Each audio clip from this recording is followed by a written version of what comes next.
स्वाभिमानीच्या महामार्ग रोको आंदोलनानंतर निघालेल्या तोडग्यानुसार मागील वर्षाच्या ऊसासाठी 50 रुपये जादा आणि यावर्षी FRP अधिक 100 रुपये दराबाबत तात्यासाहेब कोरे वारणा सहकारी साखर कारखान्यानं अद्याप भूमिका स्पष्ट केलेली नाही। त्यामुळे स्वाभिमानीच्या वतीनं आज कारखाना प्रशासनाला निवेदन देण्यात आलं।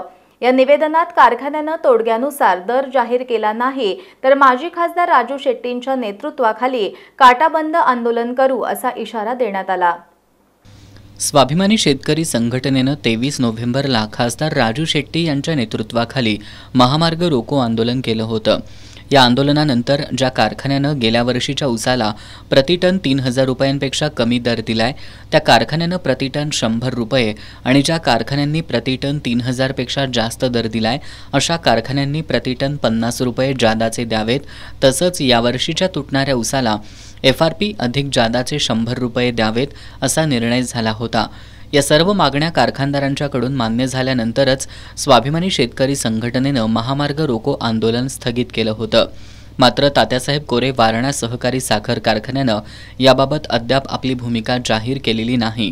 कारखान्यानं लवकरात लवकर आपली भूमिका जाहीर करावी आणि शेतकऱ्यांचं देणं द्यावं अशी मागणी आज स्वाभिमानी शेतकरी संघटनेच्या वतीनं तात्यासाहेब कोरे वारणा सहकारी साखर कारखान्याकडे निवेदनाद्वारे करण्यात आली आहे।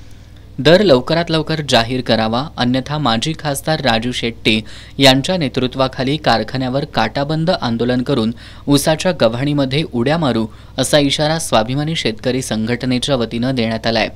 यावेळी संघटनेचे जिल्हाध्यक्ष वैभव कांबळे, संपत पवार, अजित पाटील, कृष्णा मोहिते, अण्णा मगदूम, धनाजी पाटील, हरीश पाटील, सुरेश शिर्के, शहाजी सरनोबत यांच्यासह कार्यकर्ते उपस्थित होते।